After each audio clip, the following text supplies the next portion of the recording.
Hello guys, good evening. तो guys ये vision की 24 मार्च की डेली करंट अफेयर्स की मैगजीन है। तो गाइस इसके अलावा पीटी 365 इकोनॉमी की मैगजीन भी आ चुकी है। हम जैसे ही पॉलिटी की अपनी मैगजीन कंप्लीट करेंगे उसके बाद ही हम अपनी इकोनॉमी की स्टार्ट करेंगे। फाइन। तो गाइस इसके अलावा हमारा पॉलिटी का पेड कोर्स चल रहा है। अगर आपको ज्वाइन करना है तो हमारे आप टेलीग्राम पे आप मुझे मैसेज कर सकते हैं @मित्तल वैशाली 94। इसके अलावा गाइस आप हमारा टेलीग्राम चैनल भी आप ज्वाइन कर सकते हैं, जिसका जो लिंक है वो आपको डिस्क्रिप्शन में मिल जाएगा। ठीक है, तो चलिए आज की फर्स्ट में स्टार्ट करते हैं। That is the cabinet appraised on the progress under the national health mission 2019 to 20। ये जो गाइस न्यूज़ है जो हमारी हेल्थ सेक्शन के अंडर कवर होती है। देखो गाइस, अभी जो नेशनल हेल्थ मिशन का एम क्या था कि हम सभी को क्या कर सके, यूनिवर्सली, मतलब कि पुअरर सेक्शंस को भी हम क्या कर सके, इक्विटेबल, अफोर्डेबल और क्वालिटी हेल्थ सर्विसेज प्रोवाइड कर सके। ठीक है, नेशनल हेल्थ मिशन के अंडर दो सब मिशन हैं, ये हम काफी बार पढ़ते हैं। एक तो नेशनल रूरल हेल्थ मिशन है और एक है नेशनल अर्बन हेल्थ मिशन।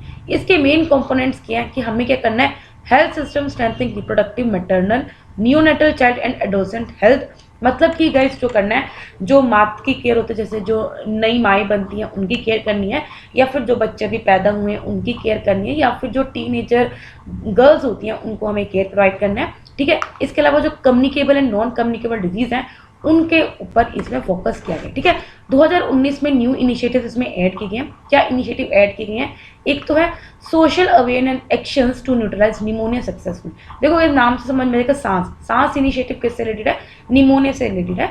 इसको हमने इसलिए लॉन्च किया गया था सो दैट चाइल्डहुड, आप देखना मैक्सिमम जो बच्चे होते हैं उनको निमोनिया बहुत जल्दी हो जाता है, जिसकी वजह से बच्चों की डेथ हो जाती है। ठीक है, तो सांस इनिशिएटिव का एम नहीं है सो दैट हम क्या कर सके, जो बच्चों की डेथ निमोनिया की वजह से हो सकती है उसको हम क्या कर सके, रिड्यूस कर सके। नेक्स्ट है सुरक्षित मातृत्व आश्वासन, जिसको सुमन इनिशिएटिव बोलते हैं। इसको भी हमने इसलिए लॉन्च किया था सो दैट हम क्या कर सके, क्वालिटी हेल्थ केयर प्रोवाइड कर सके without any cost, assured, dignified और respectful and quality health care हम प्रोवाइड कर सके, स्पेशली जो प्रेग्नेंट मदर्स हैं उनको। फाइन। इसके अलावा मिडवाइफरी सर्विस इनिशिएटिव, इसका एम ये था कि हम क्या कर सके, नर्सेज प्रैक्टिशनर्स का एक कैडर बना सके जो मिडवाइफरी, मतलब कि सिंपल बात है समझना, तो हम ज़्यादा से ज़्यादा नर्सेज को एनकरेज कर सके कि वो एक कैडर बना के लोगों का केयर करें। अब इसके अंदर क्या प्रोग्रेस कार्ड है, क्या इंडिकेटर है, आप सर हम देख लेते हैं क्या हमारे टारगेट्स और हमने कितनी प्रोग्रेस करी है, इसको हम जरा देखते हैं। मैटरनल मोर्टेलिटी रेशियो का जो हमारा टारगेट है, हम चाहते हैं कि 1000 लाइव बर्थ में से अगर एक माँ मर रही है, हमारा टारगेट इतना है कि 1000 में से एक ही मरे। लेकिन अगर हमारा प्रोग्रेस कितनी हो चुकी है, देखो 1990 में जो ये जो डेथ्स होती थी वो नियर अबाउट 556 होती थी, जो अभी 2016-17 में 18 में लगे ये जो डेथ्स है वो ओनली 113 रह गए। तो इतनी हम प्रोग्रेस कर चुके हैं। इन्फेंट मोर्टेलिटी रेट कितना हम चाहते हैं कि 1000 लाइव बर्थ में से अगर 25 बच्चे मर रहे हैं देन इतना हम टारगेट चाहते हैं। लेकिन अभी जो हमारा डिक्लाइन है वो कितना हुआ है, इट डिक्लाइन फ्रॉम 80 इन 1990, मतलब कि 1990 में 80 था और अब 2018 में जो इन्फेंट्स जो मरते हैं आउट ऑफ 1000 लाइफ बर्थ वो ओनली 32 मरते हैं। ठीक है, टोटल फर्टिलिटी रेट आपको पता है, हम चाहते हैं कि टोटल फर्टिलिटी तो हमारा 2.1, मतलब कि टोटल फर्टिलिटी रेट में क्या होता है, एक वुमेन अपनी लाइफ में कितने बच्चों को पैदा करती है उसे हम टोटल फर्टिलिटी रेट में, हम चाहते हैं कि हर एक जो लेडी है वो अपनी लाइफ में ओनली 2 बच्चों को ही पैदा करे। ठीक है, हमारा जो फर्टिलिटी रेट था 2013 में 2.3 था और अभी 2018 में जो घट के 2.2 हो चुका है। मलेरिया, एनुअल जो मलेरिया इंसिडेंट्स होते हैं वो हम चाहते हैं कि बहुत कम है, 100 में से एक इंसिडेंट हम चाहते हैं या उससे भी कम चाहते हैं। जो टोटल नंबर ऑफ केसेस हैं वो 2014 से अगर देखा जाए उनके कंपेरेटिवली 61% ऑलरेडी रिड्यूस हो चुके हैं। टीबी का केसेस हमारा एम ये कि हम 2025 तक अपनी कंट्री से टीबी को एंड कर दें। लेकिन जो हमारा टीबी अगर पर पॉपुलेशन हम देखें तो 2012 में अगर देखा जाए तो 1 लाख पॉपुलेशन में से जो टीबी के वजह से डेथ होती थी वो 234 होती थी और इसको हमने रिड्यूस करके 2019 में 193 कर लिया। ठीक है, तो गाइस ये कुछ जो नेशनल हेल्थ मिशन के अंदर जो प्रोग्रेस है हमने उसको देखा है। फाइन। नेक्स्ट न्यूज है good owned by the Indians not to attract equalisation levy. ये गाइस जो न्यूज है हमारी इकोनॉमी में कवर होती है। हम देखो काफी बार पढ़ते हैं गाइस इक्वलाइजेशन लेवी क्या होता है। सबसे पहले हम यही बोलते हैं, देखो इक्वलाइजेशन लेवी क्या होते हैं, जो गवर्नमेंट होती है वो कुछ बिजनेसेस को टैक्स करती है, उन पे कुछ टैक्स लगाती है, जो क्या करते हैं इंडिया मार्केट में बिजनेस करते हैं, किसके थ्रू, डिजिटल ऑपरेशंस के थ्रू। फाइन, सिंपल बात समझ में आ गई। इक्वलाइजेशन रिव्यू हम क्या करते हैं, मेनली हम फॉरेन कंपनीज से कुछ उन पे टैक्स लगाते हैं जो अपना मार्केट, जो अपनी सर्विसेज इंडिया मार्केट में दे रही है थ्रू डिजिटल ऑपरेशन। ठीक है, फाइन, सो दैट हम क्या कर सके, कंपटीशन फेयर बना के रख सके और रीजनेबली बना सके। इंडिया में 2016 में इंट्रोड्यूस किया गया था कि हम 6% जो इक्वलाइजेशन लेवी है वो हम किन से लेंगे, जो foreign companies digitally advertisement services provide करती हैं received by non resident companies without a permanent establishment in India. मतलब कि जो कंपनी जिसका इंडिया में कोई भी परमानेंट एस्टेब्लिशमेंट नहीं है और वो इंडिया में एडवर्टाइजमेंट प्रोवाइड करते हैं डिजिटली, तो उन पे हम 6% इक्वलाइजेशन लेवी लगाएंगे। ठीक है, अगर उनकी जो कमाई है वो 1 लाख से ज़्यादा हो रही है। 2020-21 में इक्वलाइजेशन लेवी का जो स्फेयर था उसे बढ़ा के इसमें ई कॉमर्स कंपनीज को भी इंक्लूड किया गया और ये बोला कि अब ये जो टैक्स हो वो ई कॉमर्स कंपनीज में भी लगेगा, जिससे अमेजन होगा, लेकिन जो इनका जो इक्वलाइजेशन लेवी है वो ओनली 2% लगेगा। बाकी कुछ सरचार्ज होगा, जैसे अमेजन है, अमेजन को इंडिया से बहुत ज़्यादा प्रॉफिट है तो ऑफकोर्स उस पर सरचार्ज लगेगा। ठीक है, इससे ऑलरेडी इसको हमने न्यूज़ में भी पढ़ा था कि इंडिया ने आर्ग्यू किया again US state representative claim of equalisation levy being the discriminate. फिर क्या हुआ, क्योंकि यूएस से क्या कर रहा है, सॉरी इंडिया क्या कर रहा है, इक्वलाइजेशन लेवी डिजिटल प्लेटफॉर्म पे ले रहा है, ई कॉमर्स कंपनीज में भी लगा रहा है, तो यूएसए ने क्लेम किया कि कहीं ना कहीं जो इक्वलाइजेशन लेवी है ये एक तरह का डिस्क्रिमिनेटरी है इन नेचर में। तो इंडिया ने आर्ग्यू किया नहीं भाई ऐसा नहीं है कि ये ना ही यूएसए कॉमर्स को ट्रेड रेस्ट्रिक्ट करे। मतलब यूएसए का कहना था कि ये जो टैक्स लगा रहा है इससे कहीं ना कहीं वो क्या कर रहा है, यूएसए के ट्रेड को क्या कर रहा है, रेस्ट्रिक्ट कर रहा है। ठीक है, लेकिन इंडिया ने बोला ऐसा नहीं है और इक्वलाइजेशन लेवी जो लगा रहे हैं हमारा इसका एम ये है कि हम इंडिया में क्या कर सके, एक लेवल प्लेइंग फील्ड बना के रख सके, सो दैट जो इंडिया के जो ई कॉमर्स ऑपरेटर्स हैं उनके पास जो ऑलरेडी टैक्स लगते हैं उनसे हम उनको मतलब कि एक तरह का बचा के रखें। फाइन, मतलब हमारा एम ये है कि बाहर की मार्केट से हमारी इंडिया की जो डोमेस्टिक मार्केट है वो डिस्ट्रॉय नहीं होती। ठीक है, अभी के जो लोकसभा ने फाइनेंस बिल 2021 को पास किया, जिसमें उन्होंने क्या किया कि जो इंडिया के ओन एसेट्स हैं जो डिजिटल प्लेटफॉर्म से बेचे जाते हैं उन पे इक्वलाइजेशन लेवी नहीं लगेगा। ठीक है, फाइनेंस बिल आपको पता ही अंडर आर्टिकल फाइनेंस बिल जो डील करता है वो फिस्कल मैटर से करता है, जैसे रेवेन्यू कितना हो रहा है, एक्सपेंडिचर कितना हो रहा है। लाइक जो मनी बिल है वो आर्टिकल 110 के अंडर है, जबकि जो फाइनेंस बिल है वो अंडर आर्टिकल 117 के अंडर होता है। ये आपको पता होना चाहिए।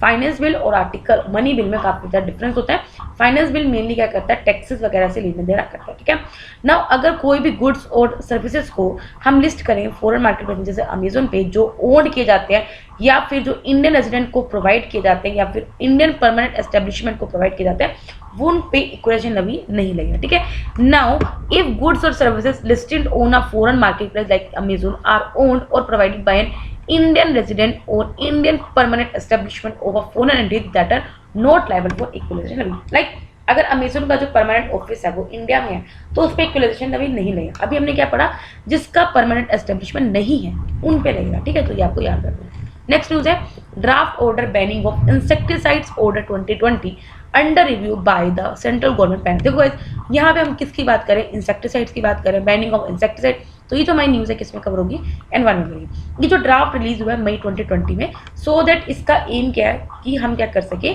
जो 27 पेस्टिसाइड्स हैं उनके इंपोर्ट पे, उनके मैन्युफैक्चरिंग पे, उनकी सेल, ट्रांसपोर्ट और डिस्ट्रीब्यूशन पे बैन लगाए, जिनको एक्सट्रीमली हजार्डस भी डिक्लेयर किया किसके द्वारा, WHO के द्वारा। ठीक है, हाईवर इस ड्राफ्ट को इंडस्ट्रीज और फार्मर्स दोनों के द्वारा क्रिटिसाइज किया गया, क्योंकि जो इंडिया की जो पेस्टिसाइड इंडस्ट्री है वो नियर अबाउट 19,000 करोड़ की है, जबकि जो हमारे एक्सपोर्ट्स होते हैं वो नियर अबाउट 21,000 करोड़ के होते हैं। जो केमिकल्स लिस्टेड हैं वो कहीं ना कहीं हमारे टोटल इंडस्ट्री का 1/5 शेयर करते हैं। मतलब कि 27 पेस्टिसाइड के मैन्युफैक्चर को या सेल को क्या किया, बैन किया। और हमारी जो इंडिया की जो पेस्टिसाइड मार्केट है 19,000 करोड़ की है, और इसमें से जो हमारा 1/5 जो हमारा जो 27 पेस्टिसाइड को बैन किया है वो नियर अबाउट 1/5 जो कोस्ट है इसको कॉन्ट्रीब्यूट करता है।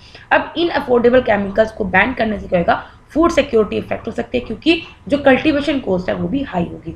अब पेस्टिसाइड कौन रेगुलेट करता है इसके बारे में आपको पता है। पेस्टिसाइड वो सब्सटेंस होता है जो हम किस लिए यूज़ करते हैं, जो कि सर्टेन फॉर्म ऑफ प्लांट्स या एनिमल लाइफ को किल करते हैं, जो पेस्टिसाइड उनको रिपील करते हैं, उनकी कंट्रोल करते हैं, उनकी ग्रोथ को, उनको हम क्या कहते हैं, पेस्ट मानते हैं। पेस्टिसाइड में कौन कौन इंक्लूड है, हर्बिसाइड हो गया, फंगाइसाइड, इंसेक्टिसाइड, डिसइंफेक्टेंट कंपाउंड, ये सब इसके क्या है, एक तरह का टाइप्स है। इन सब पेस्टिसाइड्स में क्या 8 जिसको हमने 27 पेस्टिसाइड को बैन किया है उसमें 8 तो फंगीसाइड्स हैं, 12 इंसेक्टिसाइड्स हैं और 7 हर्बिसाइड हैं। रेगुलेशन क्या है, पेस्टिसाइड को रेगुलेट किया जाता है किसके अंडर, इंसेक्टिसाइड एक्ट 1968 के अंदर और साथ में इंसेक्टिसाइड रूल 1971 के अंदर। ठीक है, इसके अलावा जो हम पेस्टिसाइड के रेजिड्यूज को जो मॉनिटर करते हैं वो नेशनल लेवल स्कीम पे है, जिनके अंडर क्या है, जो भी वेजिटेबल फ्रूट्स या जो क्रॉप्स को हम कलेक्ट करते हैं रिटेल आउटलेट से, मार्केट से, फार्म गेट से, उनके सैंपल्स को कौन एनालाइज करता है, NABL laboratory for pesticide resistance. मतलब आपको समझ में आ गई। आप सबको पता है आपके पास मार्केट में फ्रूट्स आते हैं, सब्जी आते हैं, ठीक है, उन सबको जब कल्टीवेट करते हैं तो हम क्या करते हैं, पेस्टिसाइड्स, तो ऑफकोर्स पेस्टिसाइड तो उन पे यूज़ किए जाते हैं, ठीक है। तो अब आपके पास जो मार्केट में जो आया है फाइनली वो कितना सेफ है कितना नहीं, उन सबके सैंपल्स को ऑलरेडी जो NABL एक्रेडिटेड लैबोरेटरीज हैं वो आपको क्या करती हैं, एनालाइज करके भेजती है, ठीक है। लाइक जो NAPL that is the national accreditation of board laboratories, ये वो लैबोरेटरीज हैं जो इनके रिजल्ट्स को जो सेंट्रल गवर्नमेंट है वो काफ़ी अकाउंटेबल मानती है। फाइन, नेक्स्ट यूज करते हैं हम अपनी ministry of social justice and empower aims to launch a Poshan Abhiyan for the elderly. Guys ये जो न्यूज़ है हमारी सोशल इश्यूज में कवर होगी आइदर अंडर GS1 और GS2। फाइन, आप सबको पता होगा पोषण अभियान का एम क्या है, ठीक है।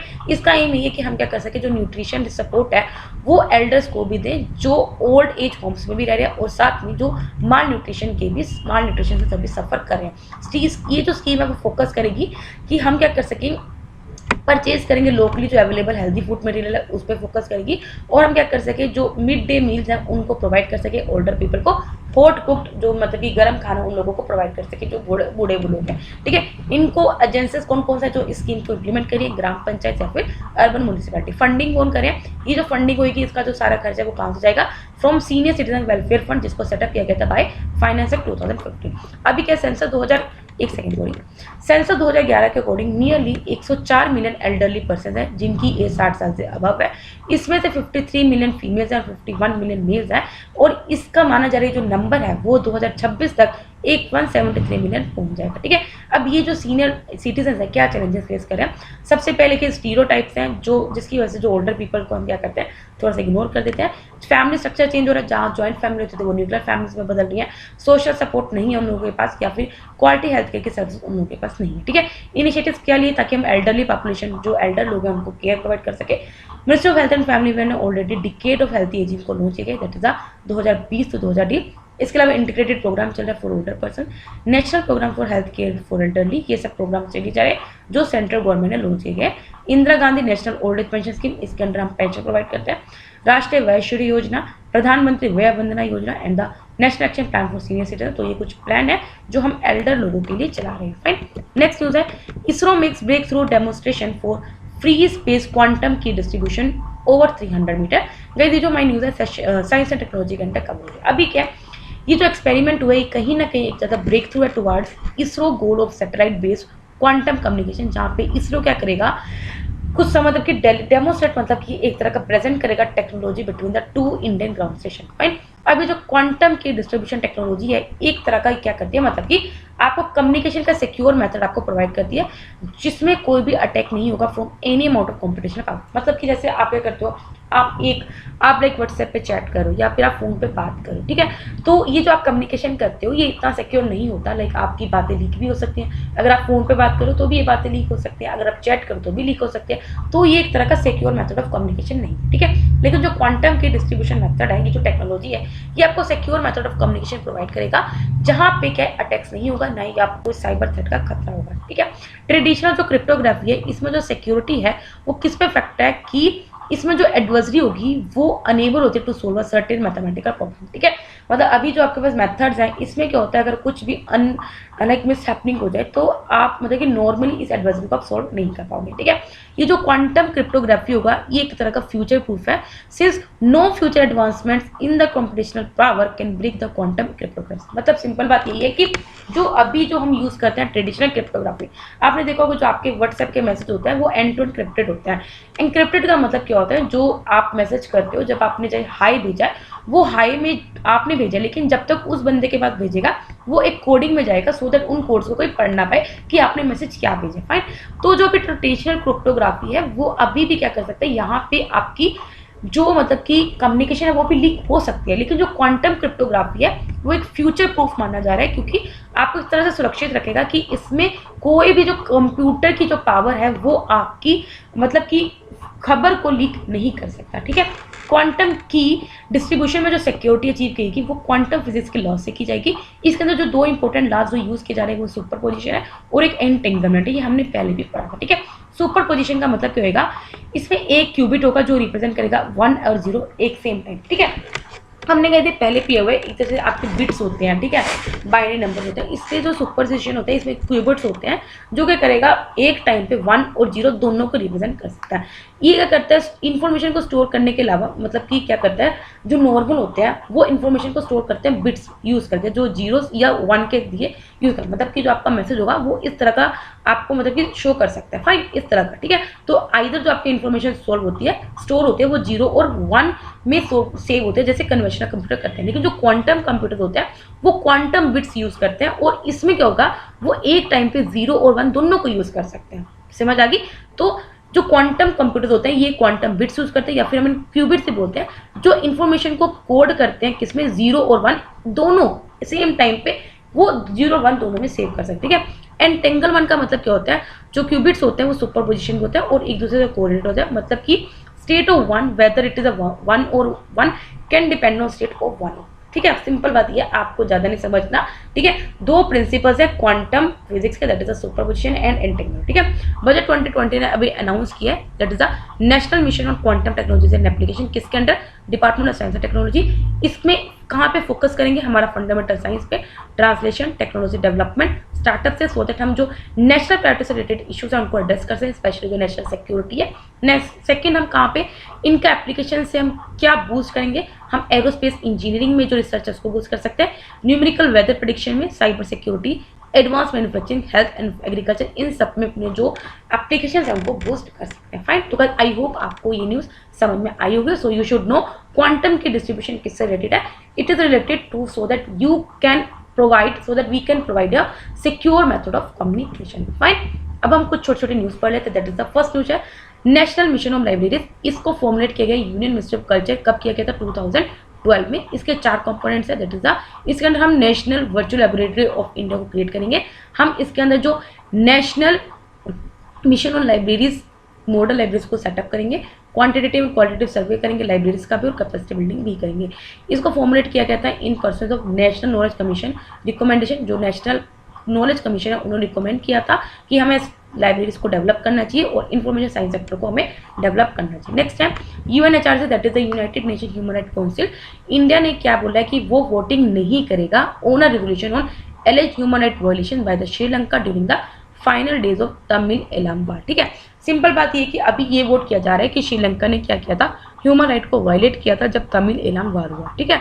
तो यूएनएचआरसी में अभी इंडिया बोल रहा है कि वो इसमें वोटिंग नहीं करेगा। रिजोल्यूशन हाउएवर अडॉप्टेड किया किसके द्वारा, यूएनएचआरसी के द्वारा। यूएनएचआरसी के बारे में आपको पता नहीं चाहिए, इंटर गवर्नमेंट बॉडी है जिसका एम यही है कि हम क्या कर सके, ह्यूमन राइट्स को प्रोटेक्ट कर सके, प्रमोट कर सके ऑल ओवर द वर्ल्ड। इसमें 47 यूएन मेंबर स्टेट्स हैं जिसको यूएन जनरल असेंबली इलेक्ट करती है। इंडिया का जो टर्म है इसमें वो 31 दिसंबर 2021 को एक्सपायर हो जाएगा। यूएनएचआरसी रिप्लेस किया था, इससे पहले जो यूएनएचआरसी का नाम था वो क्या, United nation commission on human rights था, बाकी इसको इसका नाम अब क्या है, UN human right council, fine.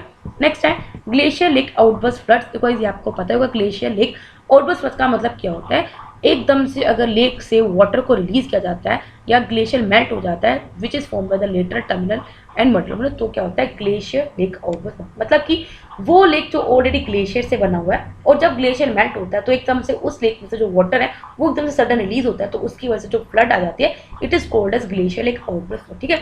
जो मोरेन्स आप सबको पता होगा गाइस, अगर आपने ज्योग्राफी पढ़ा हो, मोरेन्स एक्चुअली क्या होता है, जो डर्ट या फिर जो रॉक्स होती हैं जो आपके ग्लेशियर के सर्फेस से गिरती है, जो जब वहाँ पे एक्यूमुलेट हो जाते हैं तो उसको मोरेन बोलते हैं, ठीक है। Moraines are accumulation of dirt and rocks that have fallen onto the glacier surface or have been pushed along by the glacier as it moves। अभी जो नेशनल डिजास्टर मैनेजमेंट अथॉरिटी है उन्होंने कुछ गाइडलाइन इशू किया है on the कि किस तरह से हम मैनेज कर सके of glacier lake outburst floods को अक्टूबर 2020 में, ठीक है। गाइडलाइंस ने कुछ रोल्स एंड रिस्पॉन्सिबिलिटीज को आउटलाइन किया या फिर क्या आपको एक्शंस लेने चाहिए इंक्लूडिंग द गवर्नमेंट, फाइन। जैसे आपको पता है जैसे अभी हुआ था ना उत्तराखंड में, तो तभी ये जो गाइडलाइंस उसको इशू किया। नेक्स्ट है helium crisis in India. India एक नेट इंपोर्टर ऑफ हीलियम है, जहां और जो यूएसए है वो सबसे ज़्यादा सप्लाई करता है इंडिया को हीलियम, ठीक है। मतलब कि हीलियम जो इंडिया है वो हीलियम काफ़ी अमाउंट ऑफ में इंपोर्ट करता है और सबसे ज़्यादा जो एक्सपोर्ट करता है वो इंडिया को वो कौन करता है, यूएसए करता है। हाईवर यूएसए क्या प्लान कर रहा है कि वो अब इंडिया को हीलियम एक्सपोर्ट नहीं करेगा 2021 से।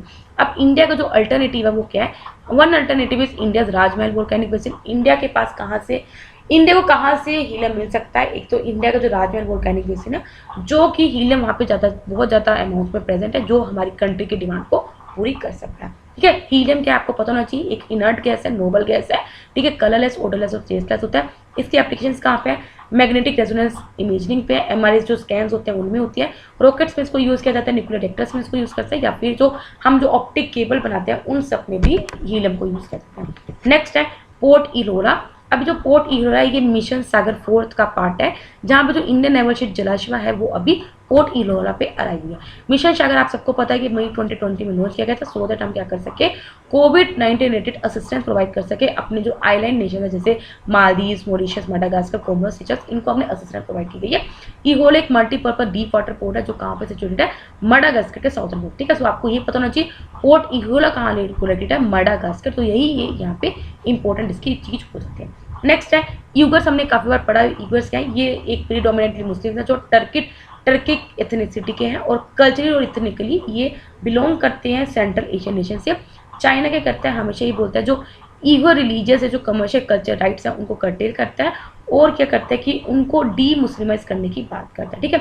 मतलब चाइना पे इल्जाम लगाया है कि क्या करता है कि चाइना क्या करता है, यूगर के जो रिलीजियस जो कमर्शियल कल्चर राइट्स है उनको हमेशा कर्टेल करता है और उनको क्या करता है, अटेम्प्ट करता है कि उनको डी मुस्लिमाइज किया जाए या फिर उनका रिलीजन कन्वर्ट किया जाए, ठीक है। रिसेंटली का यूरोपियन यूनियन, यूएसए, ब्रिटेन और कनाडा ने क्या किया, चाइना के जो कुछ ऑफिशियल्स हैं उन पर सैंक्शन लगाया, ठीक है। ये चाइना के कुछ कंपनीज पे सैंक्शन लगाया, ये बोल के कि वो क्या कर रहे हैं, चाइना कर रहे हैं ह्यूमन राइट क्या कर रहे हैं, वायलेट कर रहे हैं अगेंस्ट यूगर या फिर जो और जो मुस्लिम माइनॉरिटीज कहाँ पे रहते हैं, जिंगजैंग प्रोविंस।